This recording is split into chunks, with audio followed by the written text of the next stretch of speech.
It's given me so many opportunities to travel all over the place, all over North America. So many experiences, people I've met, connections, jokes, funny moments, all great moments, goosebumps, everything. It's a great experience. It's a blessing. Welcome to episode 335 of Alberta Dugout Stories, the podcast. I'm Joe McFarland. Back to our regular routine of Thursday rollouts for the show and back to providing you with some of the big news headlines from the past week. Let's get to it, starting in the pros. And the big news of the week is the call-up of former Okotoks Dawgs star outfielder Jacob Melton. The Houston Astros' second-round pick in 2020 has been climbing up their depth charts, and on Sunday finally got his big league call-up, getting the start in center field, where he did this. The family scrambled to get here from all parts of the country for his debut. This one is knocked down by the second baseman, Lau. Safe at first base. There is the first big league hit for Jacob Melton, an infield hit on a close play at first. That was a range of emotions. Congratulations to Jacob Melton. Melton was part of the 2019 Dawgs Championship squad. One of his teammates from that season, Tristan Peters, had himself an absolute week himself. And it all started on Sunday when he did this. Taylor's pitch to Peters is hit in the air high and deep to right field. To the corner goes Torres. At the wall. He's out of room. Home run. Tristan Peters. Later in the game, this happened. Graceffo's pitch powered out to right. Torres to the track. Tristan Peters, his second homer and fourth extra base hit of the game. Career day for Tristan Peters. 12 total bases, 2 doubles, 2 home runs, 4 RBIs. And for good measure, on Monday, he decided to do this. Leaded second by Seymour. Swing by Peters. Well struck ball right field. Pintar back. Goes and looks up at the hole. And it's gone. Tristan Peters powers one against the new building. The hall and straightaway right. It is possible in this stadium. And Peters, white hot, torrid hitting, continues for the Bulls. All told, he went 6 for 6 with 3 home runs and 8 RBI in those 2 games. The Dawgs Academy alum also went 1 for 2 with runs scored and 2 walks on Wednesday. He was named the Canadian Baseball Network's Minor League Player of the Week as well, and will probably get some more accolades before too long. A few other notes to pass your way from the pros. Calgary's Michael Soroka picked up his second win of the season last Saturday in an 11-7 Washington victory over Arizona. He'll likely be back on the hill in the upcoming series with Texas. Edmonton's Eric Sabrowski is back on the mend. The Absolute Human Performance alum started a rehab assignment in the Arizona Complex League with the Guardians, making 2 relief appearances, allowing no earned runs and no hits with 1 strikeout in 1 inning of work. Vauxhall Academy alum Adam Macko continues his rehab as well with the Florida Complex League Blue Jays. He had a start on Monday, allowing 1 run on 4 hits and no walks while striking out 6 in 4 innings of work. And lastly, a big shout out to Innisfail native and Sylvan Lake Gulls alum Nathan Flewelling as he did this over the past week. To convince MLB of something, or did you think it was... Llewellyn towards the corner. Hey, it's gone. Nathan Flewelling belts his first pro homer, and it leaves in a hurry. Hugs the right field line. River Dogs back on the board. The deficit is sliced to 2. Flew is now hitting .192 with a home run and 17 RBI in 40 games while playing some great defense behind the plate. Let's get closer to home now, and the Western Canadian Baseball League season is underway. As mentioned during the season preview extravaganza episodes, we won't get into all the wins and losses for each team. I do have a couple of bigger picture things to highlight, though. Number 1, offense is reigning supreme in the early going. Scores of 19-16, 14-10, 11-10, and many others. It's kind of making the NFL jealous, to be honest. A few errors and rough pitching performances aside, I'm sure it'll sort itself out in due course. Number 2, the attendance is off the charts. Okotoks saw over 7,100 for their opening day on Saturday. Medicine Hat had a capacity crowd on their opener. Sylvan Lake was great as well, despite some rain. Other barns are doing well. We did see some smoke delays, though, with wildfires in both provinces. Hopefully we get some rain, so most importantly, people can get back into their homes if they've been displaced. It'll also help clear up any lingering smoke issues, plus help our farming friends. Just be sunny for game time, though. And some sad news from the league this week as Regina pitcher Jesse Lubinecki passed away in a tragic car crash. The Regina native was coming home from college in California when his vehicle rolled in Montana. The Red Sox will sport a patch bearing his number 33 for the rest of the season. Our love and thoughts to everyone who knew and loved Jesse Lubinecki. One more note from the WCBL as the much-anticipated Rural Roots Classic is a go for Oyen on Sunday. The game will feature the Sylvan Lake Gulls and Lethbridge Bulls as the league pays tribute to the 30th anniversary of the Oyen Pronghorns winning the Saskatchewan Major Baseball League title. I'll be part of the broadcast on Sunday. Make sure to follow the WCBL on all of the platforms for more information on that, and we will have a full story and podcast recapping the event next week. To the Baseball Alberta Elite League now, where the Parkland Twins are reigning supreme right now at 15-6. The Red Deer Rangers sit second at 12-7, while the Calgary Bucks are nipping at their heels at 11-5. Congratulations to the Saskatoon Giants and all other winners on claiming their respective championships at the Doc Plotsky Tournament in Sherwood Park over the weekend. It was an action-packed event with teams from all over Alberta and Saskatchewan taking part in 11U right up to 18U. On the college commitment front, a trio to pass your way. AHP Academy product Austin Wrighton is heading to Benedictine University at Mesa. Babe Ruth Calgary Premier Blues product Keaton Dickey is joining Minnesota North State College, and one we missed from a couple of weeks ago with all that's been going on, Robert Scalzo of Dawgs Academy is signing on with Central Arizona College. It's induction weekend at the Canadian Baseball Hall of Fame and Museum, plenty of events happening, and then it's induction day on Saturday. Congratulations again to Jose Bautista, Eric Bedard, Greg Hamilton, and the families of Amanda Asay, Arlene Noga, and Jerry Snyder. If you can't make it to St. Mary's, head back to episode 317 of this show to hear some of the highlights from that initial announcement. On to this week's guests now, and we'll head back to the WCBL, where the Medicine Hat Mavericks have been the talk of the town so far. They started off 5-0 and are now 6-1, scoring 83 runs in those 7 games, thanks in large part to the play of some of their veterans. One of them is hometown kid Evan Morrison, who had a homer in their opening day win over Okotoks and hasn't really slowed down. He's hitting .333 with 2 homers and 8 RBI in those 7 games. The Hastings College sophomores coming off a season where he hit just .174 with 6 RBI in 30 games for the Mavs, so he felt he needed to up the ante. And thanks to working with his uncle, owner Greg Morrison, he's realizing his new role for the WCBL squad. Evan, thanks so much for joining us here on the show. Yeah, thanks for having me. What a start to the season for the Medicine Hat Mavericks. What's it like being in the clubhouse right now after 5-0 beginning to the 2025 summer? I mean, it's amazing. It doesn't get much better than that, and the boys are just hype right now. We just want to keep taking it one game at a time, see how many we can win here, and hopefully get to that championship that we want. Looking at it, high arching, what's led to the success early on so far? I think you got to credit our new head coach, JT. He looks to have fun. That's all he looks for, and everybody's kind of bought in on that. And we're just here to play ball, and it's been all coming together so far. You are one of the few veterans returning from last season. Are you noticing much of a difference between the two squads?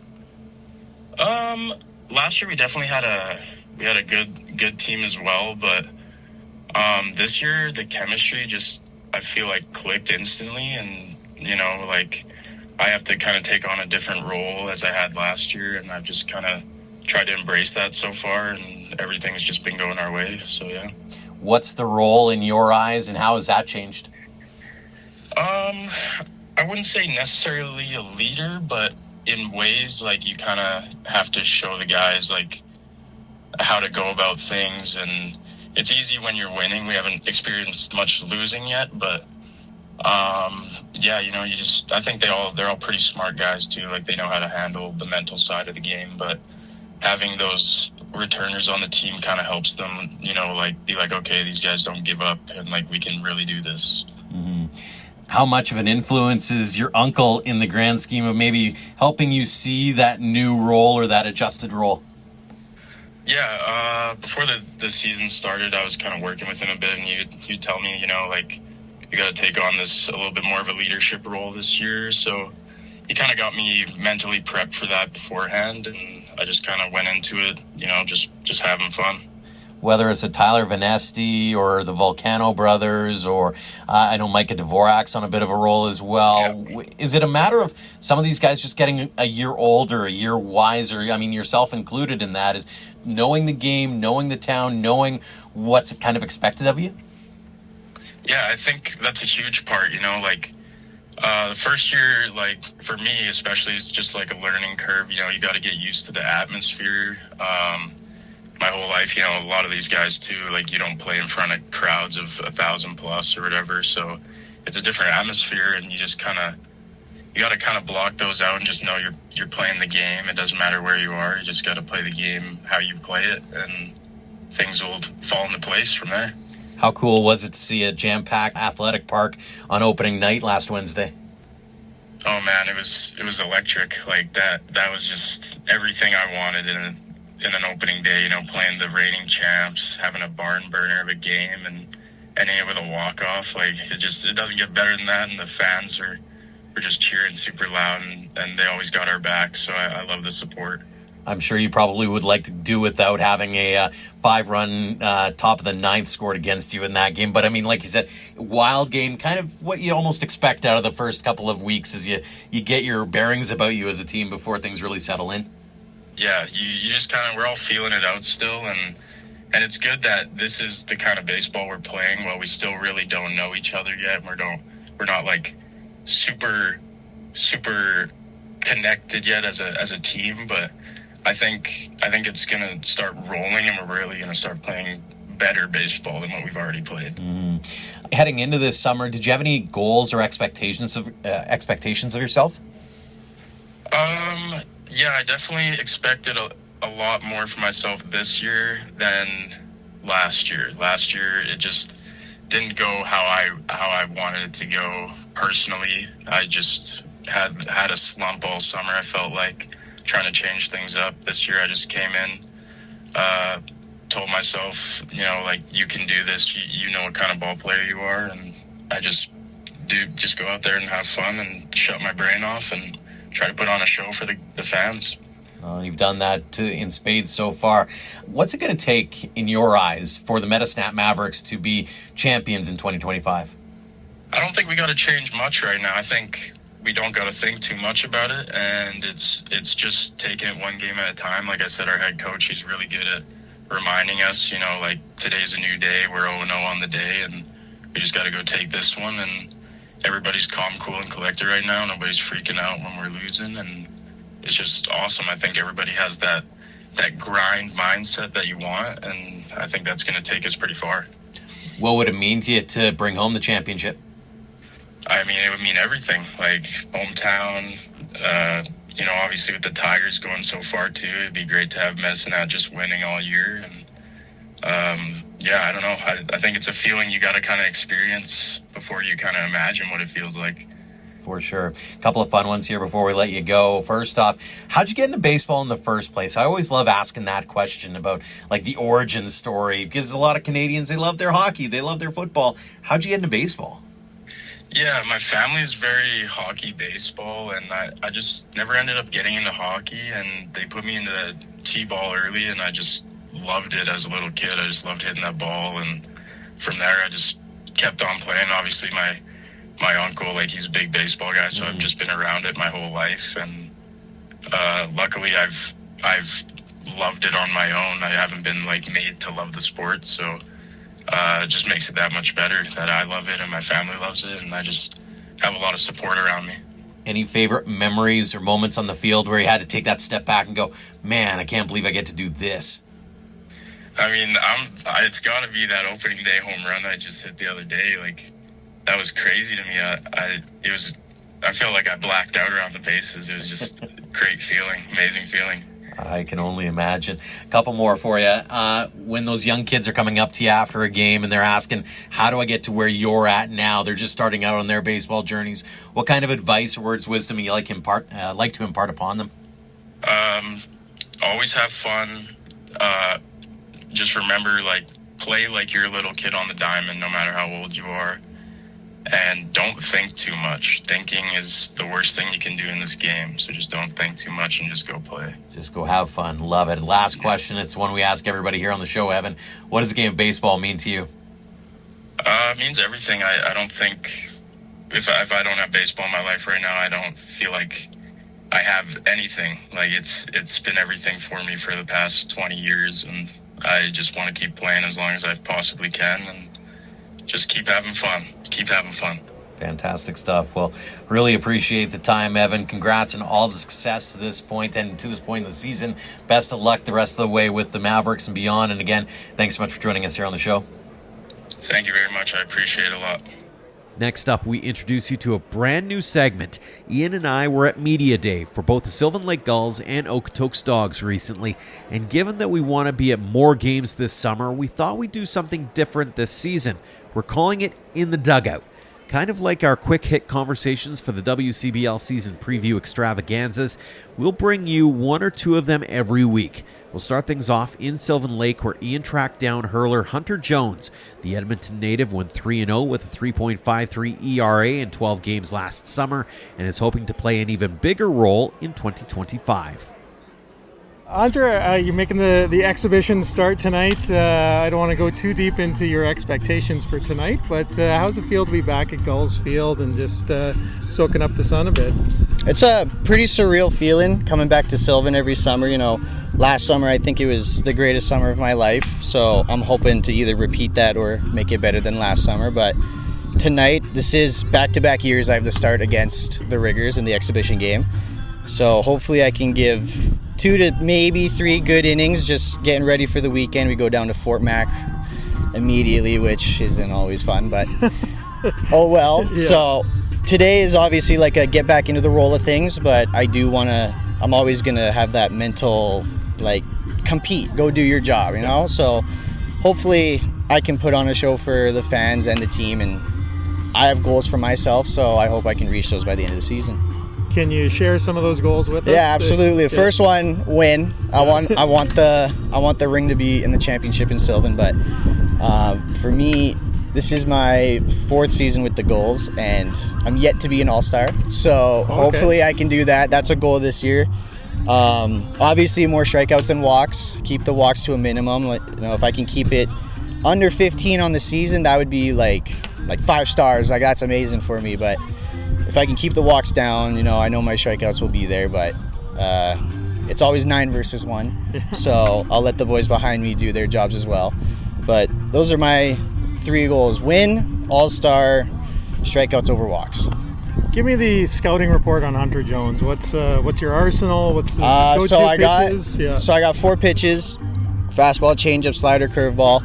I love the changeup. I'm a naturally pronated. Supernating's quite difficult because of how pronated I am, but that helps me play with my changeup. You want to pronate on it, so I just throw it like a fastball and it does its job. Curveball, more of a get me over, kind of just throw it in for a strike, but obviously if I want to bounce it, throw it in the dirt, I can command it there. Slider, it's been a struggle, but I think I figured it out now.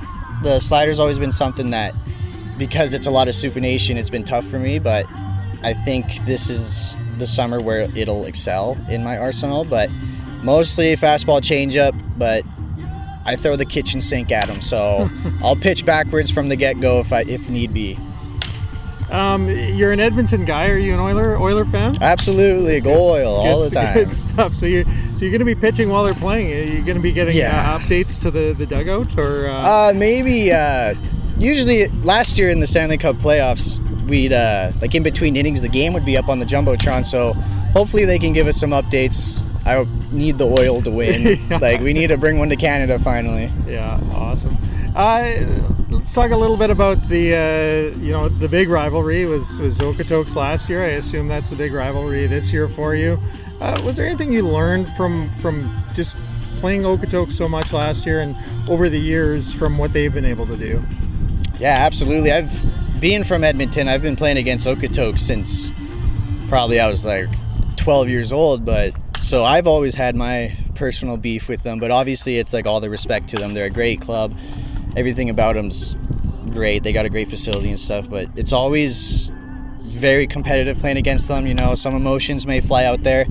It's always a goal of mine to keep the emotions tucked away during the game. If I'm not playing, then it can come out, but if I'm pitching against them, like the first time through the lineup, coaches and pitchers, like that's what you learn from. Yep. So depending on how I pitch them then and the result, then look at the scouting sheet and everything that we have, learn how to pitch against them the next at bats. But every game has always been a great competition with them, and I've learned a lot. Just like even like being a hitter, watching pitches come in, and then also being a pitcher, how hitters react to your pitchers. Like I'll ask our hitters if I ever face them, like, what does it look like coming from your angle against me? So obviously I can't go ask Okotoks what it looks like hitting against me, but I've learned a lot just from pitching against them, how certain pitches should move against certain swings, certain stances. Baseball's a lot of science nowadays, so learning all of that, I do give a lot of credit to Okotoks for helping me excel in my baseball career. It's fun to hear you talk about that, because a lot of people, hey, it's summer ball, clearly it matters to you how things end at the end of the summer. Yeah, absolutely. Summer ball for me, and absolutely for the three coaches and the team that Chatty puts together, we don't bring guys out here just to get reps in and play summer ball. Like we want to win. Like it's just, we want you to take this as serious as your school season down at whatever university or college you're at. But obviously, like if you get hurt or something, we want you ready for your school season. You don't want to re-injure yourself out here. So there is a difference between summer ball and college ball, but the same competitiveness and intensity should be there. Talk to me about your school and your college situation. Where are you coming from, and how did it go for you this year? So I was down in Los Angeles at California State University of Los Angeles. It's a Division II in the CCAA.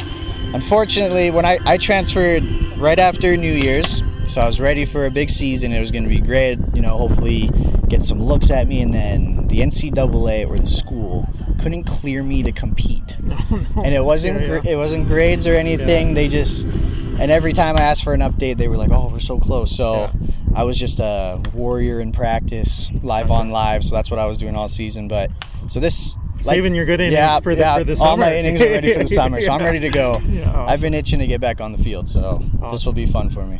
A few fun ones. Favorite ballpark food? Oh, probably a hot dog, especially a Dodger dog over at Dodger Stadiums. I mean, both ends of the hot dog are hanging out of the bun, and it's just it's like nostalgia kind of. You get that ballpark feeling, and then you got to pay like $20 for a drink, but ballpark prices, Yeah. What are you putting on that hot dog? Just ketchup. I used to be a big relish, mustard, everything. Like I'd put everything on it, but now it's just straight ketchup, and that's the way to go for me. Got to stay away from Gavin Galenza then. He's just a mustard guy. Really? So, like if you marinate like a brisket in that, I'll eat it. Obviously, like it's amazing. But hot dog just straight ketchup. Yeah. Favorite baseball movie? See, it's close between Sandlot. Like I have a quote from it tattooed on me. Okay. What's the quote? It's when Benny says, "This is baseball. Stop thinking and have fun." Nice. It's just a nice little reminder. Yeah. And then Major League. Yeah. That's the other one. Choices. Those two are my mom every night. Yeah. She's like, "We should watch Major League." We're like, Bull Durham. I'm like, "Mom, we've watched these movies so many times." And then favorite ballpark that you've either been to as a fan or played at? So, been to as a fan, I'd probably say Angel Stadium. I like seeing that waterfall out in left center. I think the vibes are always good there. And then stadium I've played in, I would either say Cal State Fullerton was sweet. Yeah. Or I would say Kent State. It was an all-turf field in Cleveland, and it was like that turquoise-ish type of green. Okay. and like it's surrounded by big evergreens. Like it's one of those fields that are on social media that your jaw just drops. Awesome. It's amazing. Awesome. Last question for you. I know you got some pitching to do tonight. Prediction time. This can be a prediction either about your season, the team season, or just go random throughout the WCBL. Just hit me with your hot take for something that's going to happen this summer in the WCBL. I'd like us to break our previous season's record of regular season wins and set a new President Trophy record. Okay. So I predict with the guys, obviously, like today will show, like I haven't seen really any of the guys play yet, but from the vibes in the clubhouse and everything, I think that's a goal as well. I'd like to add that one to the list. But for the league, I'd like to see Saskatoon excel. Okay. I want to see them do well. I got family out there, and bringing baseball to that town it's a great thing for the city. You know, it's usually pretty quiet over there. They used to have the Blades. I don't know if they're still there or not. Yeah, they got the Blades and the Rush, same ownership group. They've loaded up this season too. They got some good arms from Swift Current and Fort Mac this summer, so it should be fun to watch the team in purple. Absolutely. Again. Don't sleep on the WCBL. Everyone talks about the West Coast League and all that, but we got some dogs over here as well. In Okotoks, I had a quick chat with Dogs catcher Lou Anderson. The Quebec native and Dogs Academy alum hit .275 with 3 homers and 20 RBI in 29 games last season, then saw some big-time moments for the Dogs in their push to repeat the three-peat. He entered the season hoping to take some of the workload from graduating catcher Caleb Lombard and got the start in the season opener against Medicine Hat. However, he hurt his hand on a swing, so was waiting to hear how long he might be out for when we caught up in the dugout. Lou, first off, talk about the excitement of getting back on the field, getting back here in Alberta, getting back in home, close to home, and suiting up for another season of summer ball here in Okotoks. Yeah, man, I'm excited. Going back from school where it's like kind of a smaller environment and you don't get many fans, and coming back here, playing in front of the crowd is going to be awesome. And then I'm excited to go for another championship. What makes this community so special in your eyes?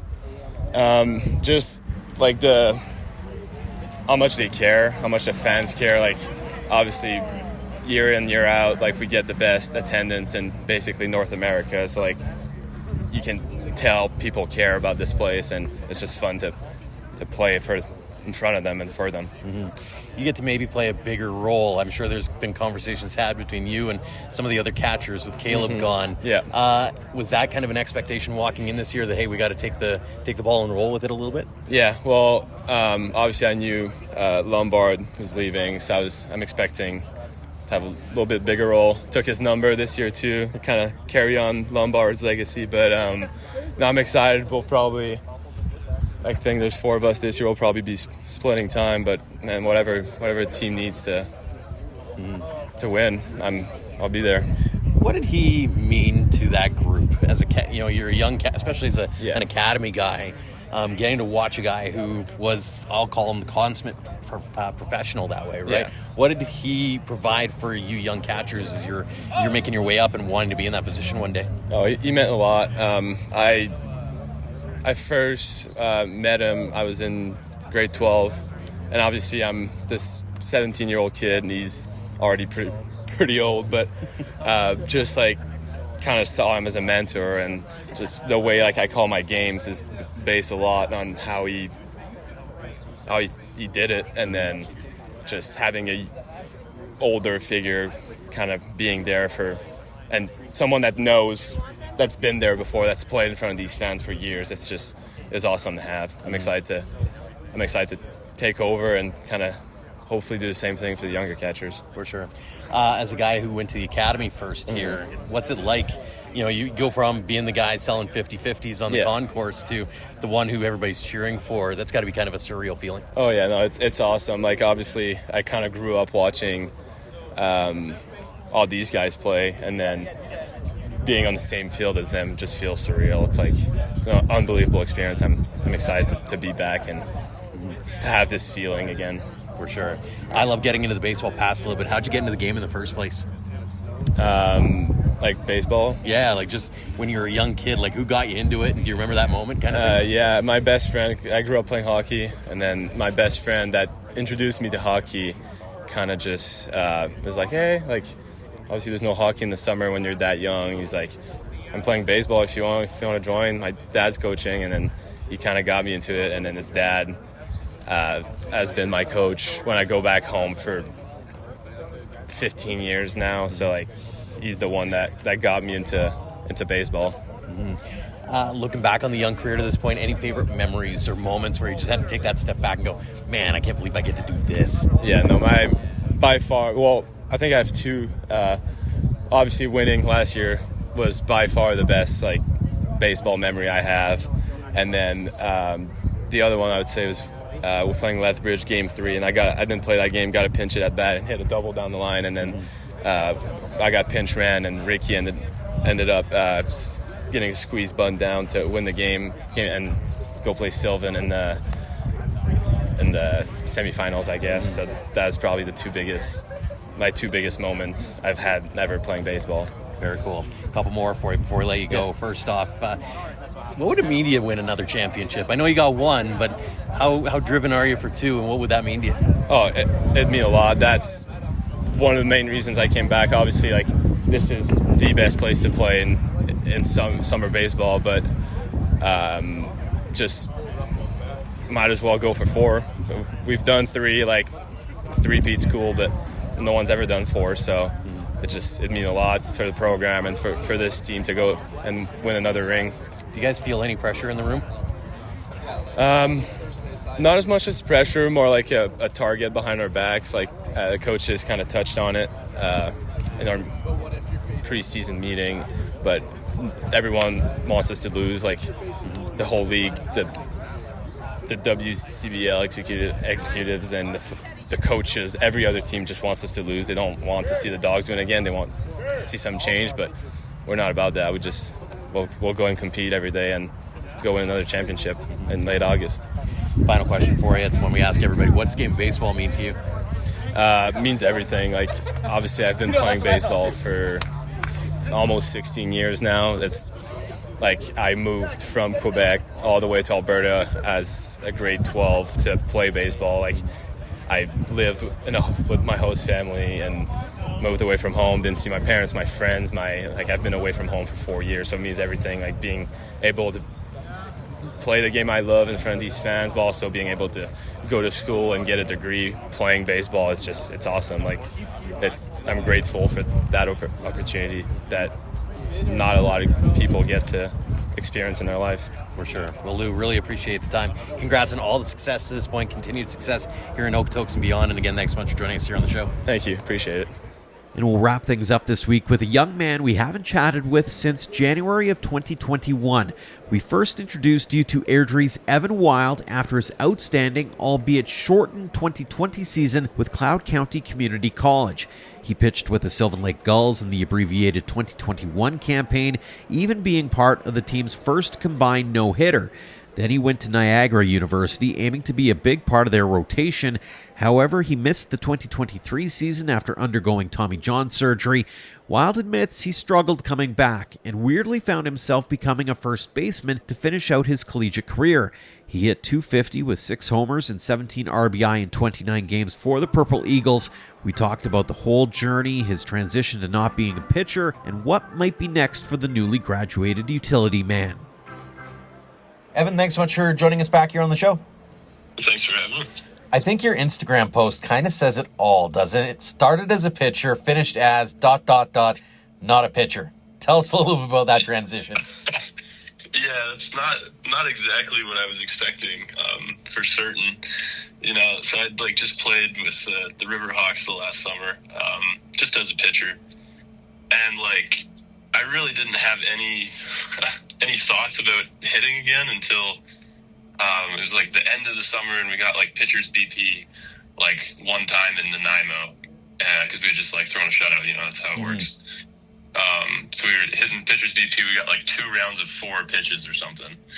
So and that's after not swinging a bat for since TJ. And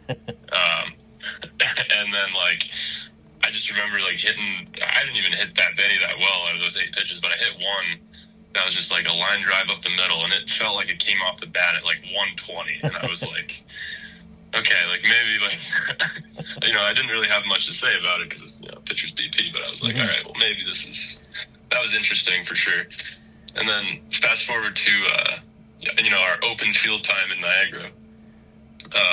And like, it's like before school starts in August, you know, the field's just open. Guys will go out and hit, throw, whatever, you know, just hang out a bit before like official practice starts. And like, I'm out there and one of our guys, Vinny Morrow, is like, you know, people he was hitting with were just leaving. He wanted to hit a little more. So he was like, yo, Ev, you want to like come hit a little bit? And then like, you know, I get to get some swings and then he gets some help picking up the baseballs, you know, a little mutually beneficial arrangement, right? Mm-hmm. And then like, I just ended up like, I was hitting him like out to center field and hitting him like off the scoreboard. And Vinny's like looking at me. He's like, we might need to like talk to Spat about this, like, you know. And I was like, yeah, maybe, honestly. But you know, I hadn't seen live pitching since JUCO and Cloud, so it had been a while. And then like next day, it's kind of the exact same deal, except our coach Spatty is like just pulls up at the field right as I'm hitting, and he like sees me, you know, hitting some taters out there, and he's like, yeah, that was your tryout, like you're in. I was like, all right. Sounds good to me, boss. Did you ever expect it to become a thing, though? Like, I assume when that first happens, you're like, okay, I'm going to get, you know, a couple of at-bats here and there. Not like, hey, you're going to get a lot of actual starts and a lot of actual at-bats in games here. No, yeah, right. I was like, at first it was just like in the fall, I was like, okay, well, you know, I'll just have some fun swinging the bat. Like, it's fun, you know? Like, I'm just pleased to be here type deal. And like, my focus was certainly on pitching at that time. And then obviously at the end of the season, I literally, like, I didn't even pitch. I was literally just playing first base. So that was like, in like our fall scrimmages and stuff, like, yeah, I would play first too. Just because we kind of needed a guy to fill that spot anyways. And, you know, I was totally game. I like playing first, played first all of high school, obviously. I played it at Cloud. If you look at the statistics, Gilly liked to use me as a defensive replacement over there. So I think I had 4 at-bats, but I think I had somewhere near 20 innings at first base. Oh, jeepers. So it was you know, he'd throw me in there for the 8th and 9th inning. Anyways, yeah, so I don't know. I was just having fun swinging the bat again, and then, you know, I guess like our starting first baseman, at least at the beginning of the year, he ended up getting injured, which you know, it's not exactly the way you want to find time in the field is by one of your teammates going down. Couldn't have happened to a nicer guy. It's really, but he'll come back strong next year. Sure of it. Great player. But either way, that his little misfortune there led to me getting some playing time at bats and starting at first base at the end of the year, and I guess I made the most of it. So sure did. Had a lot of fun for sure. Sure did. Looking back on it, I want to go back to the first homer. You had 6 on the season. What was that moment like for you?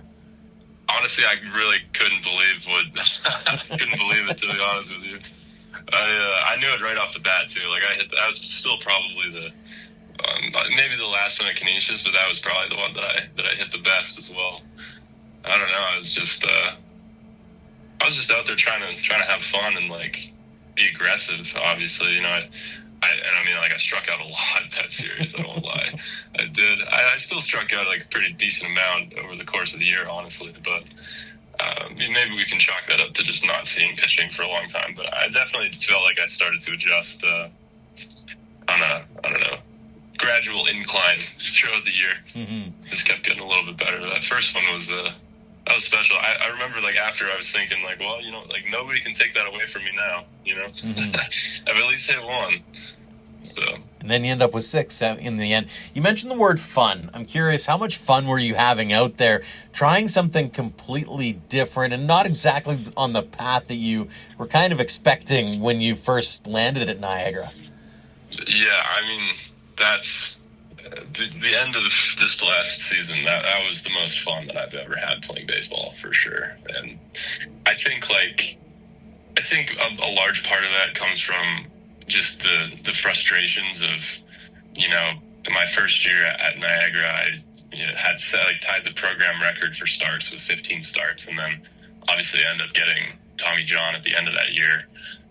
And then just like, it's tough, man. Coming back from like Tommy John or like any sort of surgery, really, it's not an easy task. And like, I don't know, it's very frustrating to just like feel like you're putting all this work in and just not returning to the point that you're at. And I think, I don't know, some guys definitely have better success with that than others. I guess maybe I just wasn't a guy who had a super successful recovery, or maybe there was other things I could have done. Who knows? Mm-hmm. You know, I can sit here all day and spitball on the past, but that, I think it was just like, it felt like a real victory for me, for sure, to just go out there and do something different and kind of find that like joy in baseball again, like from a playing aspect. Because I mean, obviously, like with last year's regional team, and you know, we were like a 40-win team or just about, and like obviously that was fun being a part of that. But it's different to be able to have fun like and play,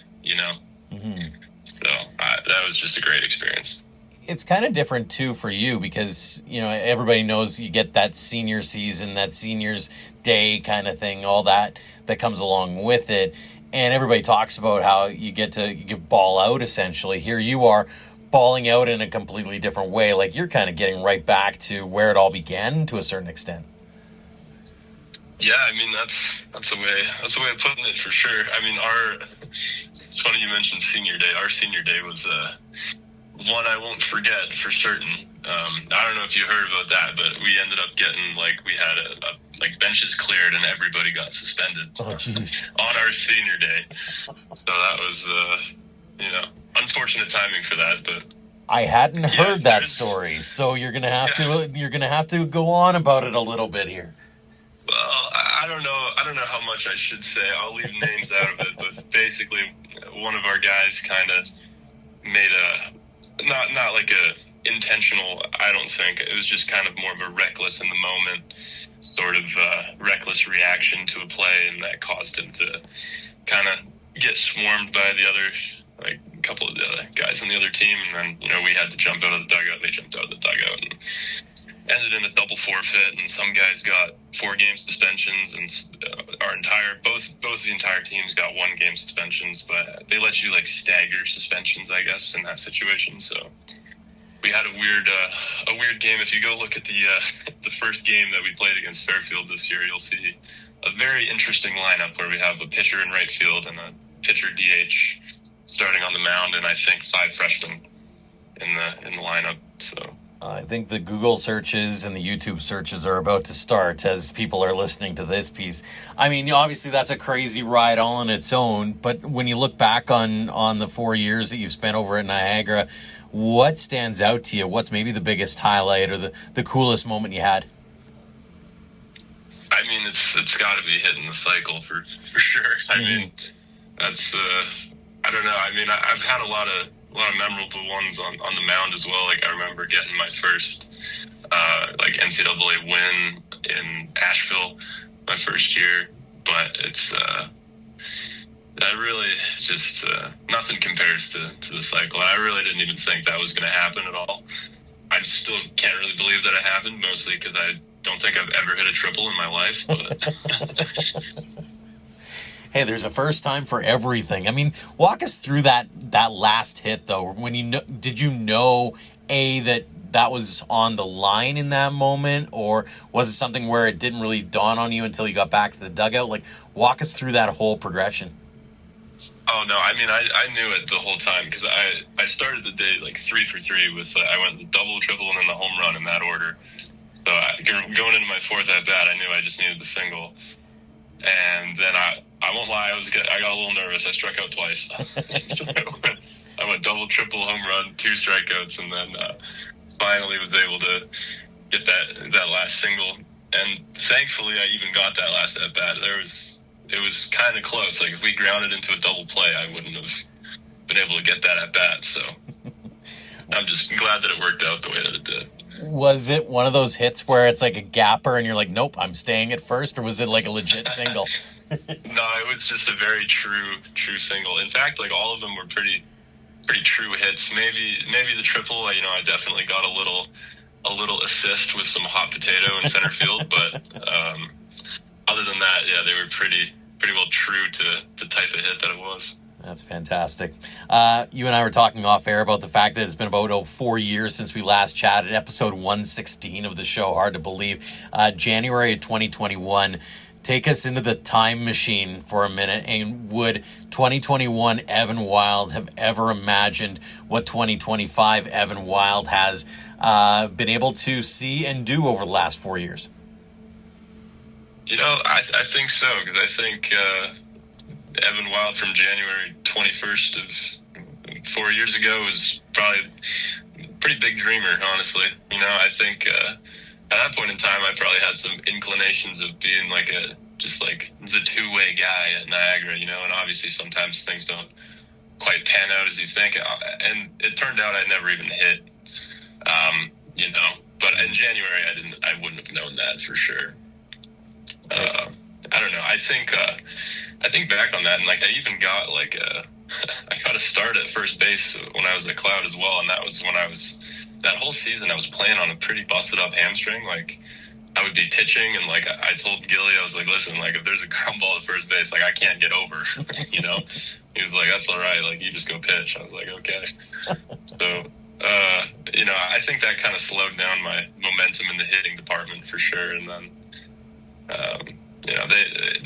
McCoy did ask me, at Niagara, he was like, do you want to hit? And I was just like, no, because honestly, I thought that my potential was just on the mound at that point in time, and I still think that was probably the right decision. And obviously things don't always turn out as you envision it, but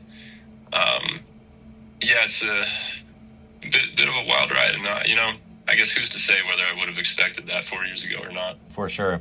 Looking back on the collegiate career as a whole, what are you most proud of? What am I most proud of? I think honestly, I've had a great opportunity. Being a very old collegiate baseball player by all standards, 6 years is a long time to spend in the sport at this level. And I think over the past couple of years, especially, I think I've been really fond of the opportunity to kind of be a leader on the team and provide some of that mentorship to the younger guys, because I think sometimes it's there's a lot of guys who show up to, at Niagara, I'm thinking specifically, they show up and they're younger guys with a lot of talent, but they might not necessarily know what to do with it, or they don't understand the amount of work that it will take, or just how big the gap is to, because just because I didn't play, I didn't get drafted, didn't play pro ball myself, doesn't mean that I haven't been around that level of talent and known how those guys work and what it takes to be that guy and get there. Mm-hmm. And I think that's what I would be most proud of, is just being able to, share my experience and knowledge with the younger guys and try and get their career on the path that they want, and help them see how to get there when they might not realize just how much effort or commitment that it takes, truly. For sure. What's next for you? I know you're a graduate student and now you're graduated, so you got some plans either on the field or off the field? Yeah, for right now, I'm just searching for some jobs, looking for something, hopefully a little research-based. Put my biology degree to good use. I'll be applying for medical school again this upcoming cycle, so hopefully that works out for me. So that would be great. But for now, just planning to apply to med school and work this next year. Very cool. A couple more for you before we let you go. Benefit of hindsight with this question. Getting to chat with those young kids who are just starting out on their journeys, or maybe they're at the games and you've been able to impart some wisdom upon them over the years. What's your number one piece of advice, or those words of wisdom you want to impart upon them?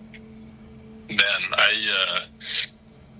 I guess I think this obviously it's easy for when you're a kid playing the game, but I think back to when I was playing wiffle ball in the backyard and stuff, or just heading down to Fletcher Park in Airdrie, play little league games, and the excitement and the love for the game that you have is it's so easy. When you're young, it's just it's novel, it's exciting, and it's just so fun. and like the stakes never really feel that high. It just always feels like you're out there with your friends, just like having a great time. And I think as soon as you kind of start to lose that sort of backyard wiffle ball feeling is when it can feel like work. And when it feels like work, it's like you're not going to be as good, and you're just not going to have as much fun. And like ultimately, we're just, you're just men playing a kid's game. So if you forget that aspect of it, then I think you've lost something. So that's what I would say is, corny as it sounds, like just remember to have fun. It's a game at the end of the day, and can't take it for granted, really. Absolutely. Final question we ask everybody here on the show. I can't remember if we actually asked this question back in January of 2021, but we'll get there. What does the game of baseball mean to you? It means a lot, man. It means a lot. It's given me so many opportunities to travel all over the place, all over North America. So many like experiences, people I've met, connections, jokes, funny moments, all like great moments, like goosebumps, everything. It's like, it's a great experience. It's a blessing, really, and wouldn't trade it for anything, and wouldn't trade any of the friendships, connections I've made along the way for anything. I just, I don't know. I wonder if I'm sure I'll find my way back towards the game at some point, whether it's like, probably in the realm of coaching, I would imagine. Mm-hmm. But, it's, I think it's a great game. It just mimics life, honestly. I think more. I think all sports do, but I think baseball especially. I think the aspect of just a game of failure where one out of 3 times being successful puts you in the Hall of Fame makes it a very interesting game. Yeah, I had a coach earlier in my life describe it as, he said that baseball is chess on grass, but the pieces can fail. I still remember that. I just think like it's a very, very good way to describe the game. And what does it mean to me? I mean, I don't know. I've committed so much of my life to it, and I have no regrets for that. So I think that says enough. Absolutely. Well, we really appreciate getting the chance to catch up with you after a stupendous collegiate career, and looking forward to seeing what's next in the journey there, Evan. Congrats on all the success, continued success as you move forward. And again, thanks so much for joining us here on the show. Absolutely. Thank you for having me. Thanks again to Evan Morrison, Hunter Jones, Lou Anderson, and Evan Wilde for joining us this week. And thanks to all of you for downloading and listening. If you haven't already, make sure to hit subscribe on your favorite podcast platform as new episodes drop every Thursday. We also hope to sprinkle in a few bonus episodes throughout the summer. A tip of the cap, as always, to our platinum supporters, the Okotoks Dawgs, Western Canadian Baseball League, and Under the Lights Sports and Entertainment for all they do for us and for the game in our province. For more on our tremendous teammates or to join our roster, head to albertadugoutstories.com/supporters. Until next time, thank you for all of your support online, on social, and on air of Alberta Dugout Stories.